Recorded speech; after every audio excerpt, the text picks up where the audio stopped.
Assalamu alaikum, dear viewers.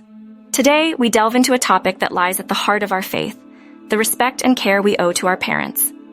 Let's explore these fundamental principles guided by the beautiful teachings of Prophet Muhammad, peace be upon him. In Islam, the status of parents is unparalleled. The Prophet Muhammad, peace be upon him, said in a Hadith, "Paradise lies beneath the feet of your mother." This emphasizes the immense value Islam places on the role of mothers in particular, and parents in general. The Prophet, peace be upon him, taught us that he is not one of us who does not have mercy upon young children and does not honor the elderly. Prophet Muhammad, peace be upon him, emphasized, "Let him be humbled into dust, let him be humbled into dust."